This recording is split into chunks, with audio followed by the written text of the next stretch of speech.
Salam sejahtera Bapak, Ibu, serta saudara-saudari semua. Untuk memulai renungan tentang firman Tuhan ini, mari kita bersatu di dalam doa.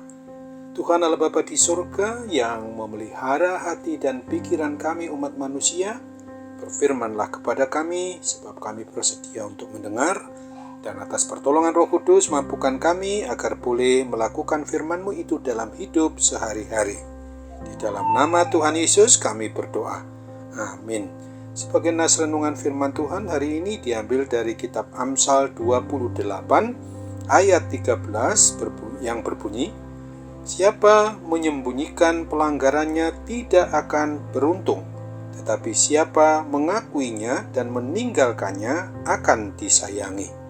Sebagai tema yang diangkat dari nas renungan kita adalah mengakui saja tidak cukup, tapi harus meninggalkan dosa. Hidup orang yang mau menyembunyikan pelanggarannya, yaitu dosa atau kesalahannya, bisa tetap berada pada dua sisi kehidupan.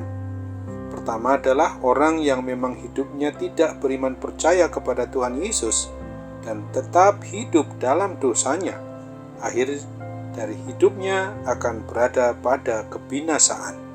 Kedua, orang yang sudah beriman percaya kepada Tuhan Yesus, umat yang beriman percaya kepadanya masih mungkin jatuh lagi ke dalam dosa, dan itu situasi yang paling tidak mengenakan.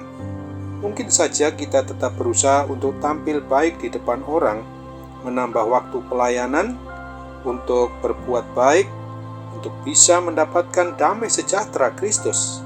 Akan tetapi, jika kita tidak bertobat, hidup tidak menjadi tenang. Seperti salah satu contoh kehidupan orang bernama Adolf Eichmann, adalah salah seorang perwira Nazi di zaman Perang Dunia Kedua yang sangat berperan terhadap tewasnya orang-orang Yahudi di kamp konsentrasi. Singkat cerita, sesudah Jerman kalah, ia melarikan diri, mengganti namanya, hidup sederhana, bahkan ia pindah warga negara agar tidak ada orang yang bisa menangkapnya. Namun badan intelijen Israel tidak tinggal diam. Mereka terus mencarinya sampai Adolf ditangkap dan diadili di tahun 1961 dengan vonis hukuman mati karena kejahatan kemanusiaan terhadap orang-orang Yahudi. Adolf sekalipun berusaha menyembunyikan dirinya, namun akhirnya tertangkap dan dihukum. Demikian pula kita seluruh umat manusia di hadapan Tuhan Allah Bapa kita. Kita tidak bisa menyembunyikan diri dari pelanggaran-pelanggaran kita yang tampak jelas di hadapan Tuhan. Seperti firman Tuhan ini mengingatkan kita, siapa menyembunyikan pelanggarannya tidak akan beruntung, tetapi siapa mengakuinya dan meninggalkannya akan disayangi. Hal yang menarik untuk kita adalah di mana dikatakan menyembunyikan pelanggaran akan tidak beruntung. Bukankah kalau menyembunyikan berarti tidak ada yang tahu? Mengapa hasilnya menjadi tidak beruntung? Jangan lupa, sekalipun kita berusaha menutupi pelanggaran kita, tetapi Tuhan yang Maha Melihat itu tetap tahu.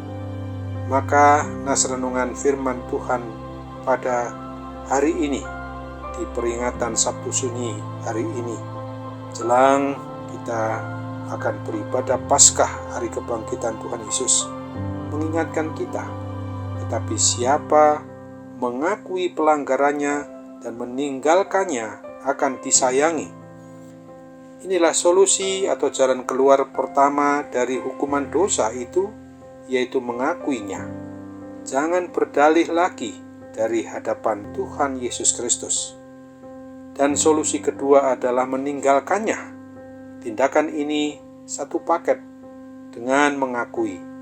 Mengakui saja, tetapi tidak pernah punya niat untuk bertobat atau meninggalkannya, sama saja dengan berbuat dusta atau bohong. Meninggalkan perbuatan dosa itu perlu pertolongan dari Tuhan Yesus, sebab memang tidak mudah.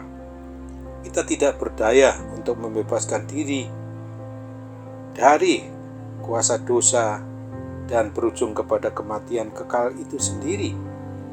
Dari belenggu dosa itu kita hanya bisa dibebaskan oleh apa yang telah kita peringati di Jumat Agung, oleh kematian Tuhan Yesus Kristus untuk menggantikan kita di atas kayu salib di Bukit Golgota, serta kebangkitannya itulah yang membangkitkan kita dari kuasa dosa dan kematian kekal, sehingga kita sungguh dapat meninggalkan hukuman karena dosa-dosa itu sendiri. Hanya Tuhan Yesus Kristus satu-satunya yang sanggup untuk menebus dan membebaskan kita. Saat kita menjadi anak-anak Tuhan, tentu saja kita tidak mau kembali lagi untuk melakukan dosa yang sama. Ingatlah, mengakui dan meninggalkan adalah satu paket dari suatu pertobatan di hadapan Tuhan Yesus. Amin. Mari kita kembali bersatu dalam doa.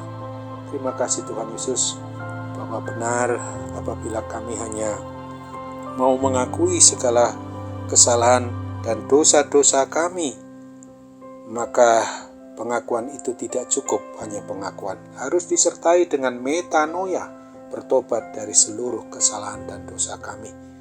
Oleh sebab itu, di saat kami boleh memperingati hari Sabtu Sunyi menjelang peringatan akan adanya Paskah atau kebangkitan Tuhan Yesus yang telah mengalahkan kuasa kematian, di mana kamilah yang dibangkitkan, kami dimenangkan dari kuasa kematian kekal itu, hingga kami kelak sampai kepada hidup yang kekal di sorga. Saat ini juga Bapa, kami teringat kepada kehidupan kami apabila dalam kondisi sakit akibat gangguan dari kuasa dosa dan kematian kekal itu bisa saja mengancam kami, maka mujizat kesembuhan-Mu dapat menolong kami. Tolong kami ya Bapa, bangkitkan kami dari seluruh dosa dan kesalahan kematian kekal itu sendiri. Amin.